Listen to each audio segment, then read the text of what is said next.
Okay, today's presentation is going to be on using a PowerPoint video creator to help flip the classroom for students. My name is David Gago. This is for EDUT 521. Now, what is the PowerPoint video creator? Well, within PowerPoint, you have something that's embedded with it to help you create videos to kind of flip the classroom. And we're going to talk about that in just a little bit.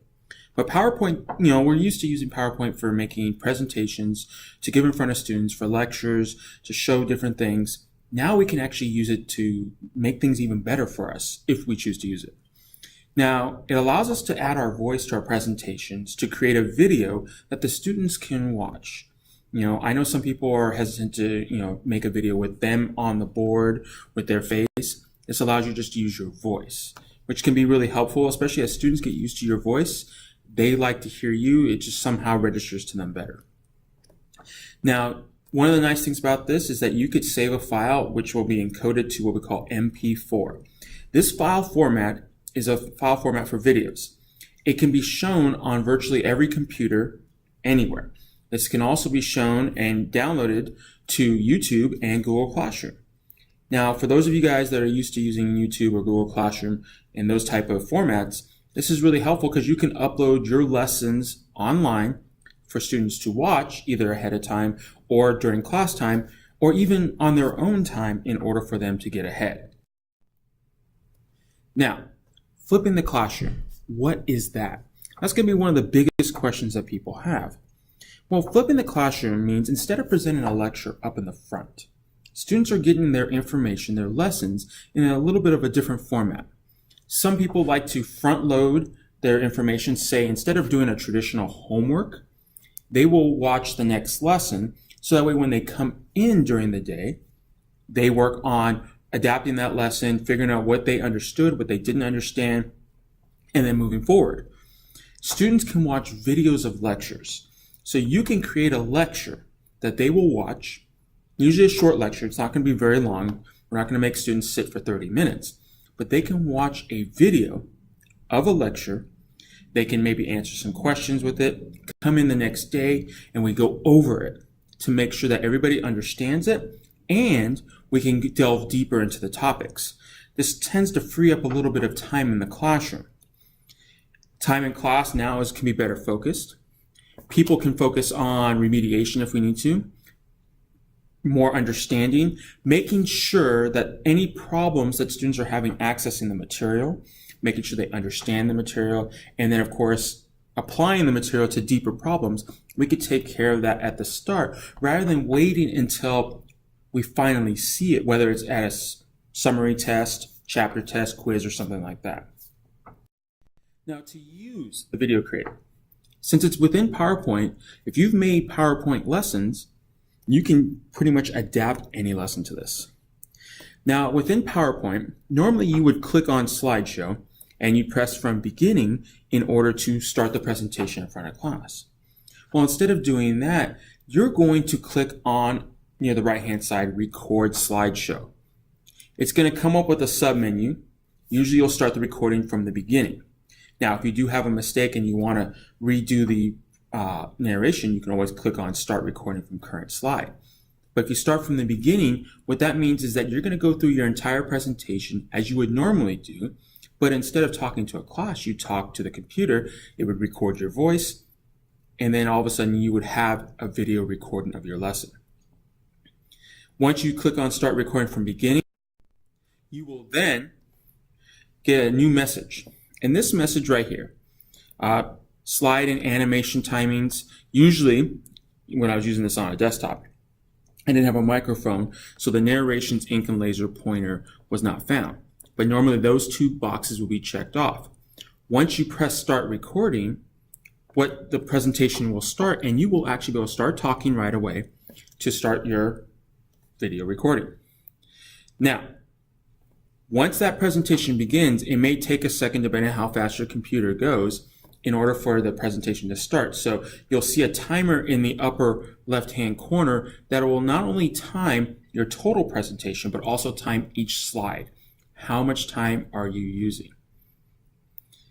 You will talk, record your voice as the presentation is going. So every time you click say on your down key to keep the animations going, you're talking at the same time, it's doing that at the same time, and it will embed everything into it.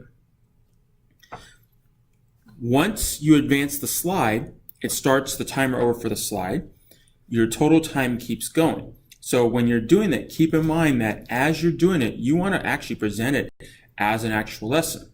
Now, within actual lessons, we usually wait for students to write down. You don't have to do that, because the nice thing about it is they can go back and rewind if they need to stop or hear something. Now, some key points that when using this program, you need to make sure all animations, any text, any pictures, everything's set up ahead of time. So that means if you want something to pop up on the screen, make sure it's set up ahead of time. If you want the animation to go a certain way or come from a certain direction, again, set it up ahead of time. Most of the time we do that when we do our own presentations, but for this, it's really important. It may be tough for you to write on the screen by using like a laser pointer or using a stylus. So sometimes if you're trying to put something on the screen instead of writing it, you may want to type it and have it appear. Ideally, each lesson should be no longer than between 5 to 10 minutes. Usually for a kid trying to watch and learn a new subject, 5 to 10 minutes is about the max. Now, if you keep that in mind with our classes, usually you might spend 25 to 30 minutes on a lecture. This will save you a lot of time because they can go at their own pace. But you don't want to make it too short because they're not really learning everything they need to, but you don't want to make it too long where they'll lose interest. So time is really kind of something you have to watch out for.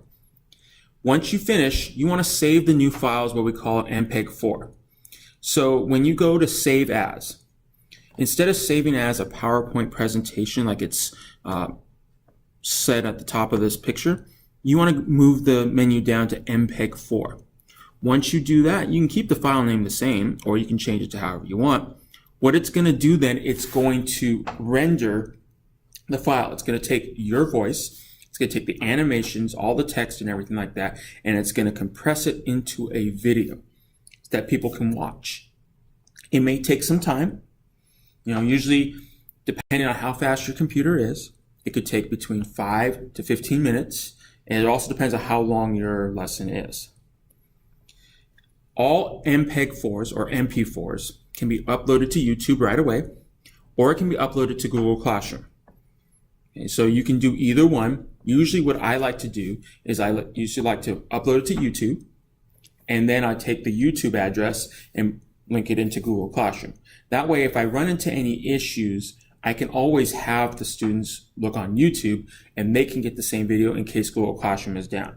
I like to have it in multiple spots just in case.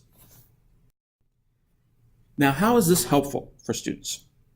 Well, students can access videos outside the classroom, and that's kind of important because if you have a student that shows up at, say, 8 o'clock in the morning, by the time they get a chance to work on the assignment, they may have forgotten some key points.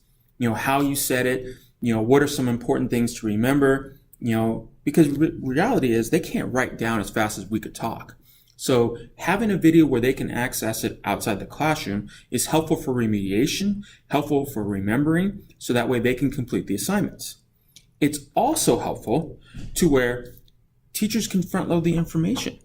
So if I want the kids to know the Pythagorean theorem and some of the basics of it before they show up to class, I can front load and say, okay, look at this the night before, come into class, make sure you have your notes. We're going to talk a little bit about it, and we're going to delve deeper into it.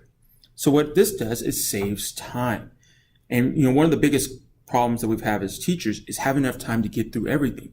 So if we're able to front load information and have students learn about it ahead of time, when they come into class, they're more prepared, and you can make more engaging activities for them.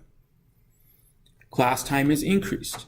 If you give a 6 to 10 minute lecture and you have it on a video, you might even do it inside a class where they spend that 6 to 10 minutes watching that video, maybe taking notes.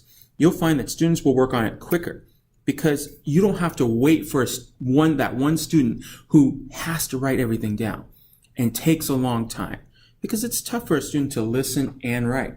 But now they can really focus specifically on what they have to do, get it done, and move on. You increase the class time in which you can produce stuff with the students, plus the students feel like they're in charge of their learning. and that's important. Remediation and enrichment can be addressed effectively. If you give a 30-minute lecture in a 55-minute class, that doesn't leave you a lot of time to make sure, one, everybody has it down, and two, you want to give challenging problems to those that do understand it. But if I give a 6-minute video, I find that they understand it. I can give an enrichment right there within class, or I can help the students that didn't understand something. And that can be really important, because the last thing you want a student to do is go home, they don't understand it, and they can't get help from their parents. So if they can't get help from their parents, they're not going to do their homework, they're going to fall behind, and this becomes a problem. We want to try to take that issue away. Now, students with low English skills, or even special ed students, or any type of student, can rewatch videos for better understanding. I figure with a low English skills student, they can sit and listen to it, take their time, make sure they understand it, and go through it, and not have to feel pressured in class. And that's the hardest thing, is that when you have, say mathematics education in class, guess what? They're focused specifically on trying to learn not only the English, but the math at the same time. This case, they can take their time, and that is really helpful for those specific students. Students who are absent can stay on topic. This is probably one of the most important things. How many times do you have a student that comes and says, hey, what did we do yesterday? Well, most of the time you say, copy the notes from someone else. Now you can just say, hey, we had a lesson, go watch the video lesson, make sure if you have any questions, come talk to me. They can stay on topic, or even if they're absent, they can watch it at home so that they're still doing the same work and maybe coming back still on topic and not behind. And with math, especially since I'm a math teacher, staying on topic is really important, because each topic usually is referenced with the next topic, and so on and so on. So if they're absent, they stay on topic, they stay on task, they stay on target, and hopefully stay on target for graduation and passing classes. Now, there are some drawbacks.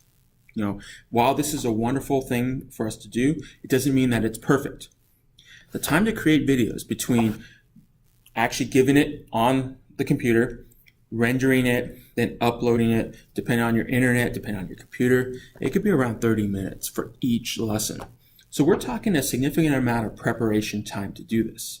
Now, if this is your first year or first time doing a course, that, on top of creating lessons, it kind of adds to it. If you've been doing this for a little bit and you had lessons already made, it may not take as long. And once you start using it, it tends to go a little faster, but it's a time issue. It's nice when it's already created, but until then, you're still playing with a lot of time.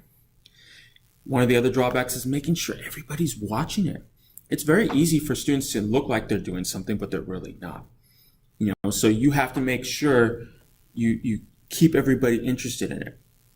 One thing that I have done with my students is that I might embed a quiz in there, where I might give them a link where they have to go to after they finish watching it, and then they have to answer some questions about the video, so that way I know that they watched it, or at least attempted to. That at least gives some accountability on them, and accountability for me to know that, hey, they did it.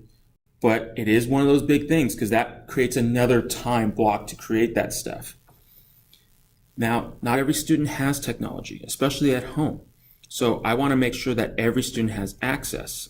I'm fortunate enough to have Chromebooks in my classroom so everybody can watch a video, but if they don't have opportunity at home, that might make it tough. Nowadays, with cellular phones, a lot of them have access to YouTube, have access to Google Classroom for free. So this may not be as big of an issue later on down the line, but it still is an issue. So if you run into that, you have to keep in mind how you want to implement it. Sometimes doing it from home is great, sometimes you can't. Now, you give more time in class, it means that you will have to be prepared more in class. Instead of giving a 30-minute lecture, you might only have a 10-minute lecture, so you have a lot more time to do. So you might have to make more materials, more projects, more things for the students to learn on top of what you already normally have them learn, which can be a good thing and a bad thing. It is a drawback because if you're not prepared, there's a lot of dead time. If you are prepared, you can really use that time effectively. So it is something that you have to kind of prepare for at the same time. Now, I've got a couple of examples of videos that I have made. I've got one here on standard deviation. I've got one here on confidence intervals. These are for my stats classes. And then I also have one on angles and chords, which is for my geometry class. Now, on each and every single one of them, like on standard deviation, I do have a link to a quiz that they have to take at the end. So that way, if they've watched it and they've done it, they should be able to answer the questions on the quiz. I've done the same thing with angles and chords. Usually I make a Google Forms quiz, couple questions, make sure I keep their name, their period, so that way if I have any questions, I know that they watched it, I know that they paid attention, and I know that they did the quiz.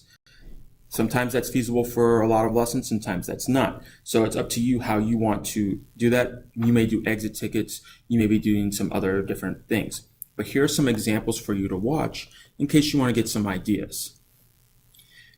Like I said, you can add extra links to the material. You can have them watch another video on top of it. Say, hey, you need to go see this. Or you can almost do like a hyperdoc where they click on something to get more information in case they need it. So don't feel afraid to add links within your videos for them to write down and then go to. You'd be surprised. A lot of kids don't mind going to extra stuff if it's meaningful for them. Now, here's some references. Some things that you may want to look at, in terms of flipping the classroom and using, videos to help supplement or even transform your classroom into something where, we know that kids are using technology today quite a bit, and this might be in your best interest to start looking at. Again, it will take some time. You may have to work with your professional learning community. Maybe some people are creating some people are not. Again, if you need any help, feel free to ask. I'd be more than willing to help you out.